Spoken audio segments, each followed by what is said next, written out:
صباح النشاط والتفاؤل والطاقة الإيجابية، صباح الورد والفل والياسمين على أحلى متابعين. صباحكم معطر بذكر الله.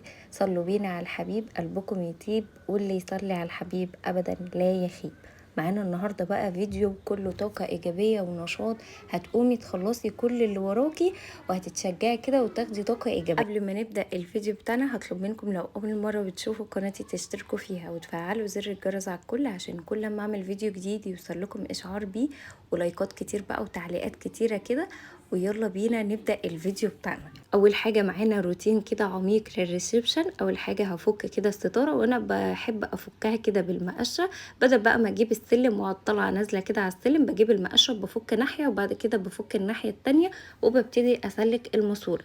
هفك الستارة ديت وهاخدها على طول وهغسلها. الجو طبعا حر، فالستاير هتنشف على طول لان قماشتها خفيفه. بس بقى في معلومه مهمه عايزه اقول لكم عليها، ان الستاير ما ينفعش تغسليها في الغساله وهي فيها الحلقات دي. الحلقات ديت بتتفك، لازم تفكيها. طبعا ما ينفعش خالص تغسليها في الغساله، ممكن لا قدر الله تعمل حاجه في الغساله.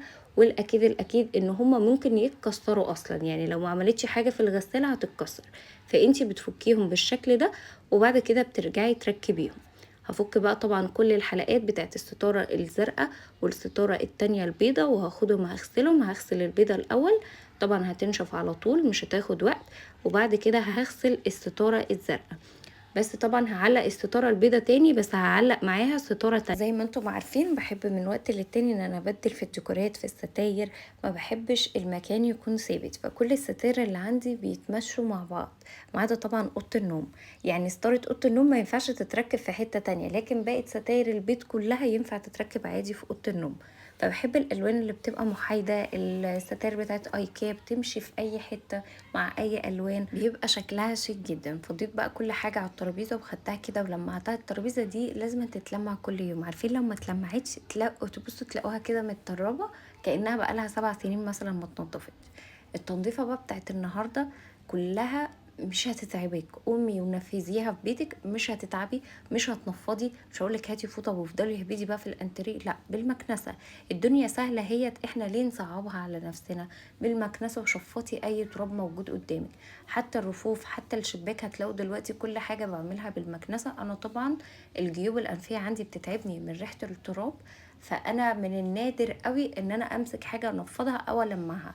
بستسهل طبعا بالمكنسه. المكنسه بتشفط كل التراب من غير ما تاذيني. ريحه التراب تطلع كده تخنقنا في الحر دوت اكتر ما احنا ما مخنوقين. يعني الواحد اصلا في الصيف مكسل وكلنا مفرهدين من الحر، بس قومي ونضفي بطريقتي كده واستخدمي كل حاجه انا مستخدماها في الفيديو، هتلاقي البيت نضف وبقى فله من غير ما تتعبي نفسك ولا حتى تتطربي. المهم بقى مسكت الانتريه كله شفط شفط كده بالمكنسه. واصلا الكابوتونيه عشان تنضفيه لازم تنضفيه بالطريقه دي. يعني لو انتريه عادي او ممكن تنفضي هينضف معاكي، لكن الكابوتونيه الاجزاء اللي هي منغزه دي لازم تتعمل بالمكنسه او بفرشه تكوني مخصصاها للانتريه. فطبعا هو دي طريقه تنظيفه سواء شتاء او صيف، لازما بالمكنسه. المهم خدته بقى كله كده، ما كملش معايا 10 دقايق يا بنات وكان الانتريه كله فله. طبعا المكنسه بتشفط اي تراب، البقع كمان بحسها بتشفطها لو في حاجه كده بسيطه. المهم جيت برضو على الشباك بنفس الطريقه.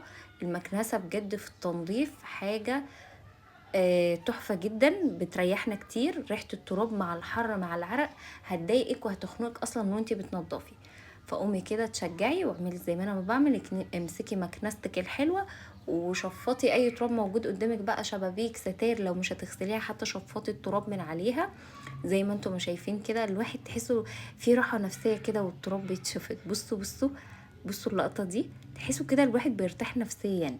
على فكرة الصيف لما احنا بننظف وبنلمع الارض بتحسوا ان المكان كده بيتنفس، والمكان ابتدى يكون موجود فيه طاقة ايجابية، عن ما يكون المكان مكركب ومطرب بتحسي ان انت قاعدة مخنوقة اصلا. بعد ما خلصت بقى وشفطت كل التراب مسكت السجادة كده لميتها. اي نعم السجادة عايزة تتغسل، هوديها المغسلة، مش هغسلها طبعا. وجبت بقى كده ميه حطيت فيها ديتول، وابتديت طبعا ديتول طبعا معانا مش تبع المقاطعه، ديتول المصري يعني. وابتديت بقى المع الارض كلها ما كنستش.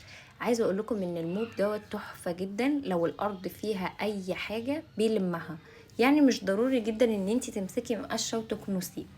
يبقى زي ما قلت لكم التنظيفه كلها سهله وسريعه ومش هتضايقكم ولا هتخنقكم، يعني ولا كنسنا ولا نفضنا، انتوا متخيلين؟ والريسبشن كله ما كملش ساعتين. طبعا عشان في حاجات كتيره كنت بعملها، كنت طبعا بدخل بقى بغسل حاجات في الحمام، وكمان كنت بظبط شويه حاجات، فده اللي خلاه ياخد وقت معايا. المهم بقى لمعت الارض كلها زي ما انتم ما شايفين كده، اي تراب بيطلع معايا هوريكم دلوقتي، اي لعب للاولاد. ما كنستش خالص، يعني الكنس برضو بيطلع ريحة تراب واحنا اصلا بالليل. فلو الصبح المكان هيتهوى تاني مش عارف ايه، لا، ما تكنسيش بالموب بتاعك على طول. اشتري الموب دوت، هو بقاله معايا سنتين بجد، بصوا ممتاز، بيشيل اي حاجة في الارض، لو شعرايه كده على الارض بيلمها. بعكس بقى الحاجات التانية بتاعت المسح، ساعات بيسيبوا فتاويل في الارض لازم تكنسي قبل ما تمسحي، فالموب دوت بيسهل علينا الدنيا جدا. جيب بقى للجزء بتاع الجزامة، طبعا فضيت اي حاجة موجودة على الجزامة ولمعتها كويس جدا. اليوم اللي قبل ما انضف فيه كنت ماسكة الجزامة من جوه مروقاها ومظبطة كل الجزم اللي فيها ورصاها. خدت بقى الزرعة ديت كده على الحمام عشان طبعا عايزة تتغسل. شايفين بقى التراب؟ الزرعه دي كانت مغسوله قبل العيد، انا معرفش اتطربت ازاي كده. فطبعا الحل الاحلى ليها ان هي تتغسل بميه كده في الحمام، خصوصا ان هي ثابته في مكانها، على عكس الزرعه التانية اللي هي جنب الانتريه دي بتعوز ان هي تتلمع، او افك الورق بتاعها بيتفك، اللي هو افك الورق واخده اغسله في الحمام وارجع اركبه تاني. فالزرعه دي بحبها جدا، بتسهل الدنيا، باخدها ارشها بكوزين ميه بتبقى نظيفه وزي الفل. لمعت بقى كده وفرشت. وتعالوا بقى كده نرص المخدات. طبعا انا مش هغير الكوشنات لانها لسه نظيفه، المفرش بس اللي هشيله لانه اتطرب. كانوا العيال موقعين عليه حاجه فبقى، فهغسله وهحط مكانه كوستر كده لونه ازرق، هتشوفوه معايا دلوقتي. طبعا تحسوا كده ان المكان ابتدى يتنفس، ايا كان الحر والفرهده اللي احنا فيها. قومي الحر وقومي الفرهده، وقومي كده وتشجعي وبطلي كسل وقومي نضفي اي حاجه. لازما ما يعديش يوم غير لما تكوني نضفتي مكان في البيت، او عملتي حاجه، نظمتي دولاب، جزامه، طرفه في المطبخ. كل الحاجات دي بتفرق معانا. البيت اسبوعيا لازما يتمسح. فانت لما تكوني منظمه الجزامه، منظمه الدولاب، يا دوبك هتلمعي بس الارض والشباك تنفضي سرير، تنفضي انتريه، الدنيا هتبقى سهله اكتر.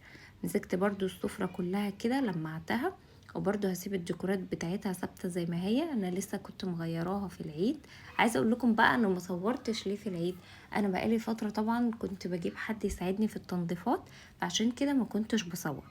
عايزه بقى تشجيعاتكم الجميله وتعليقاتكم الجميله، كل اللي بيشوفني كده يعلق لي كده على الفيديو، ودي بقى احلى لحظه بعد يوم كله تعب وفرهده.